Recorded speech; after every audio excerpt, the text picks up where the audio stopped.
지금 이 순간 한국에서 비트겟 문이 서서히 닫히고 있습니다. 화면은 멀쩡해 보여도 뒤에서는 자물쇠가 채워지는 중입니다. 어느 날 갑자기 접속이 끊기면 그때는 손이 닿는 버튼 자체가 사라집니다. 차단은 경고 없이 찾아옵니다. 오늘 밤은 로그인만 느려지다가 내일은 업데이트가 막히고 모레는 접속이 제한될 수 있습니다.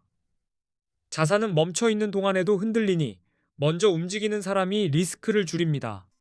최근 한국에서 미신고 해외 가상자산 거래소 앱들이 구글 플레이 스토어에서 다운로드와 업데이트가 막혔습니다. 비트겟도 같은 흐름에 올라탔고 설치와 갱신부터 막아 길을 좁히는 방식입니다. 특히 새 휴대폰으로 바꾸거나 앱을 삭제했다가 다시 깔아야 하는 순간, 그때 설치가 안 되면 그대로 출입문이 닫힙니다. 그래서 지금은 가능한 한 빨리 내 자산의 출구를 다른 곳에 만들어 두셔야 합니다. 금융당국의 압박이 계속되면서 접속 자체를 좁히는 조치까지 진행되는 분위기입니다. 오늘은 업데이트, 내일은 접속, 그 다음은 출금 화면이 멈추는 시나리오가 현실이 될 수 있습니다. 그래서 비트겟 이용자분들은 비트겟에 남아있는 자산을 빠르게 다른 거래소로 옮겨야 합니다. 이건 선택이 아니라 생존 동작입니다. 안전하게 옮기는 속도가 곧 리스크 관리가 됩니다. 이번 조치는 금융정보분석원 FIU에 정식 신고하지 않은 해외 거래소들에 대한 제재로 해석됩니다. 국내 기준에서는 가상자산 사업자 신고가 핵심인데 비트겟은 그 절차를 밟지 않은 상태입니다. 동시에 구글 정책도 작동했습니다. 구글이 한국 금융당국의 요청에 따라 미신고 해외 거래소 앱을 플레이스토어에서 내리기로 결정한 흐름이 드러난 겁니다. 앱을 못 깔게 만들면 이용 자체가 급격히 줄어듭니다. 이런 움직임이 더 강해진 배경으로 국내 거래소에는 앞으로 세금이 붙을 예정인 점도 자주 거론됩니다. 해외 거래소는 과세가 상대적으로 어렵다 보니 당국이 더 강하게 조치에 나선 것으로 보입니다. 기존 이용자분들은 이미 설치된 앱이 당분간 돌아갈 수 있습니다. 하지만 업데이트가 막히는 순간부터 보안 패치와 기능 개선이 끊기고 작은 오류가 큰 불편으로 번질 수 있습니다. 시간이 지날수록 불안이 커집니다. 업데이트가 막히면 시세 표시가 꼬이거나 인증 절차가 바뀌었는데 따라가지 못해 로그인이 막힐 수도 있습니다. 그 상황에서 급하게 출금하려고 하면 실수 확률이 확 올라갑니다. 그래서 미리 옮기는 게 정답입니다. 가장 안전한 대처는 자산을 개인 지갑으로 출금해 두는 것입니다. 거래소 지갑은 남의 창고이고 개인 지갑은 내 금고입니다. 출금 버튼이 살아있을 때 내 금고로 옮겨두면 마음이 훨씬 가벼워집니다. 개인 지갑으로 옮긴 뒤에는 원하는 새 거래소로 다시 입금하면 됩니다. 중간에 내 손을 한번 거치게 만들면 거래소 문제가 생겨도 내 자산이 공중에 묶이지 않습니다. 불안한 다리 위에 오래 서 있지 마시길 바랍니다. 신규 이용자분들은 플레이스토어에서 앱 설치가 어려운 상태입니다. 검색해도 안 나오거나 설치가 막힐 수 있고 웹사이트 접속도 제한될 가능성이 있습니다. 시작부터 문턱이 높아지면 기회보다 스트레스가 먼저 옵니다. 우회 접속이라는 길도 있습니다. 앱을 삭제한 뒤 VPN을 켜서 접속을 시도하는 이야기까지 나옵니다. 다만 그 길은 보안과 법적 위험을 함께 안고 가는 선택입니다. 접속이 되더라도 마음이 계속 불편할 수 있습니다. 국내 거래소를 대안으로 떠올리는 분들도 있습니다. 하지만 국내 거래소는 레버리지 사용이 불가능합니다. 선물의 장점인 양방향 매매와 속도를 포기해야 하고 수수료도 상대적으로 높게 느껴질 수 있습니다. 게다가 국내 거래소에는 추후 과세가 예고된 상황입니다. 거래할수록 비용이 늘어나는 구조가 되면 단타에는 더 불리해집니다. 그래서 단순히 국내로 옮기는 선택은 저는 추천드리지 않습니다. 지금 이번 사태 이후 한국인들이 실제로 가장 많이 가입하고 이동하는 거래소 5곳을 따로 비교해 두었습니다. 원화 입금이 가능하고 한글 지원도 되는 곳들로 추렸습니다. 초보자도 메뉴에서 길을 잃지 않게 구성했습니다. 수수료가 저렴한 곳들 위주로 묶었고 가입하면 $100를 지급하는 이벤트가 걸린 곳도 포함되어 있습니다. 5거래소의 장단점과 가입 흐름은 고정 댓글에 정리해 두었습니다. 옮길 때는 마음이 급해져서 실수가 나옵니다. 네트워크를 헷갈리면 코인이 길을 잃습니다. 주소는 한 글자라도 틀리면 다른 우주로 날아갑니다. 확인은 천천히, 실행은 단호하게 하셔야 합니다. 처음 출금할 때는 소액으로 한번 시험해 보는 게 좋습니다. 작은 금액이 정상 도착하면 그제야 본 금액을 보내는 방식이 마음을 지켜줍니다. 속도에 취하면 실수하고 실수는 복구가 어렵습니다. 이제부터는 코인 선물 거래의 기본 단타법을 이야기해 보겠습니다. 언제 롱을 잡고 언제 숏을 잡아야 하는지 기준을 세워드리겠습니다. 감이 아니라 신호로 들어가는 습관이 계좌를 살립니다. 선물은 현물과 다르게 오를 때만이 아니라 떨어질 때도 수익을 노릴 수 있습니다. 대신 움직임이 빠르고 레버리지를 쓰면 체감 속도가 더 빨라집니다. 그래서 기본 원칙을 먼저 몸에 새겨야 합니다. 비트코인 같은 암호화폐는 변동성이 아주 큽니다. 한번 흔들리면 엘리베이터가 아니라 자유낙하처럼 움직일 때가 있습니다. 그래서 진입 타이밍이 수익과 손실을 갈라놓습니다. 먼저 롱 포지션과 숏 포지션의 개념부터 간단히 잡겠습니다. 롱은 가격이 오를 것이라고 예상하고 매수하는 방향입니다. 상승에 베팅하는 포지션이고 흐름을 타면 파도가 등을 밀어줍니다. 숏 포지션은 가격이 떨어질 것이라 예상할 때 들어가서 하락에 베팅하는 방향입니다. 하락장이 오면 빠르게 익절이 가능하지만 반등 한 방에 심장이 철렁할 수 있어 규칙이 더 중요합니다. 단타는 큰 방향을 무시하면 위험합니다. 큰 추세가 위면 롱이 조금 더 편하고 큰 추세가 아래면 숏이 조금 더 수월합니다. 그래서 여러 시간대 차트를 번갈아 보며 큰 흐름을 먼저 잡아주셔야 합니다. 롱 진입 신호를 보겠습니다.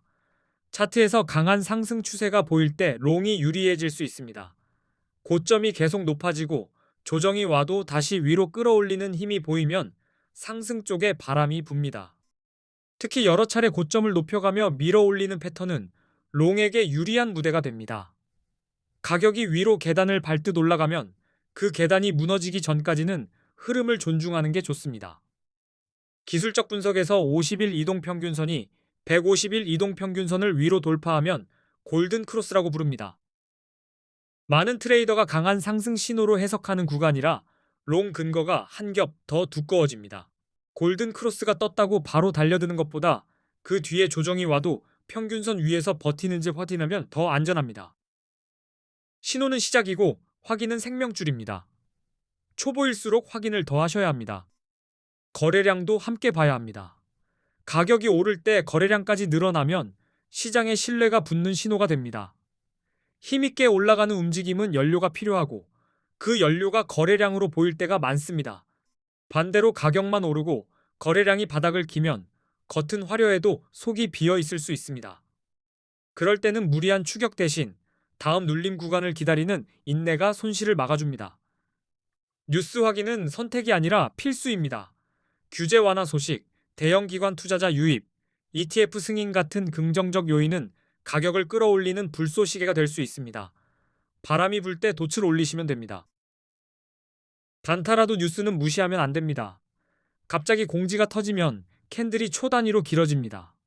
그래서 거래 전에 주요 일정과 분위기를 훑어두면 불필요한 손절을 줄이고 좋은 타이밍을 잡기 쉬워집니다.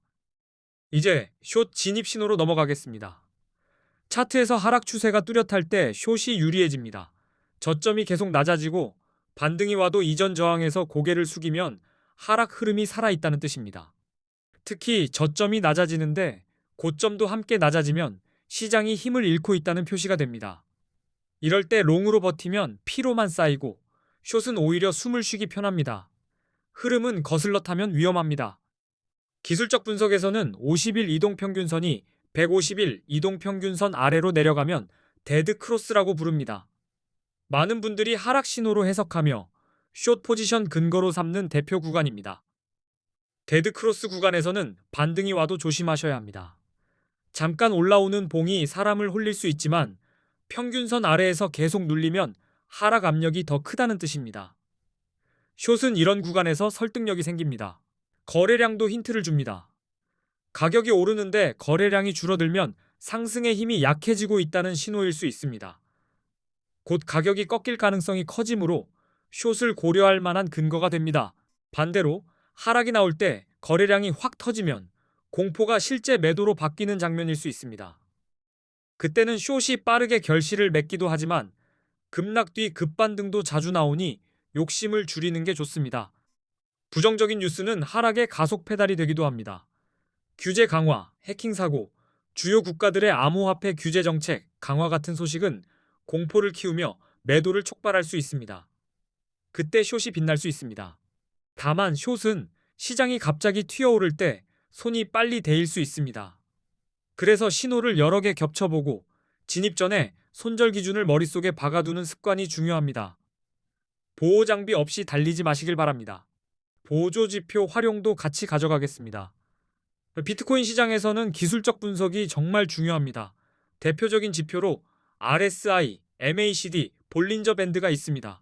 세 개만 제대로 써도 방향 감각이 달라집니다. RSI는 과매수와 과매도 상태를 판단하는 데 도움이 됩니다.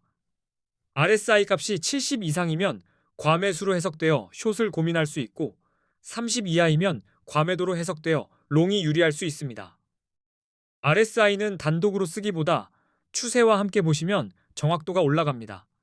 상승 추세에서 RSI 과매수가 오래 유지되기도 하고 하락 추세에서 과매도가 길게 이어지기도 합니다.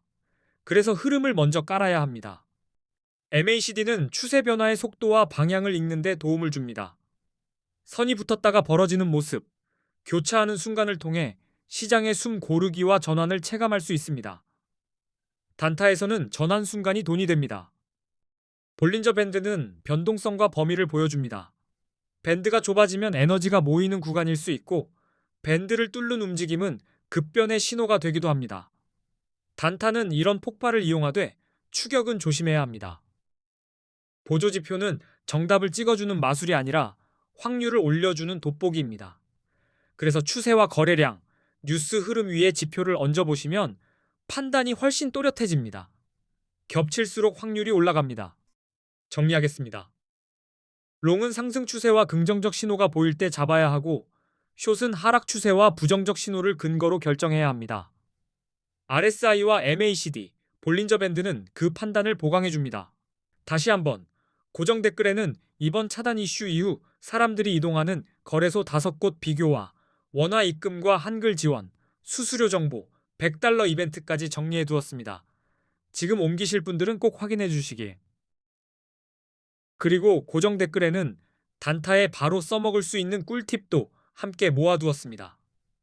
차트를 볼 때 무엇을 먼저 확인할지, 손이 흔들릴 때 어떤 순서로 점검할지 흐름을 잡아드렸습니다. 오늘 내용은 원칙입니다. 원칙이 없으면 매번 감정으로 진입하게 되고 감정으로 나가게 됩니다. 반대로 원칙이 있으면 같은 장에서도 다른 결과가 나옵니다. 단타는 기술이고 기술은 반복해서 자랍니다. 앞으로도 좋은 영상 많이 올리겠습니다. 매매가 두려운 분들이 차트를 친구처럼 볼 수 있도록 더 쉽게 풀어드리겠습니다. 급한 시장일수록 차분한 기준이 더 빛납니다. 끝까지 시청해주셔서 감사합니다. 오늘은 비트겟 차단 흐름과 자산 이동, 그리고 롱과 숏의 기본 신호를 한 번에 정리해드렸습니다. 안전한 이동과 차분한 매매로 계좌를 지켜내시길 바랍니다.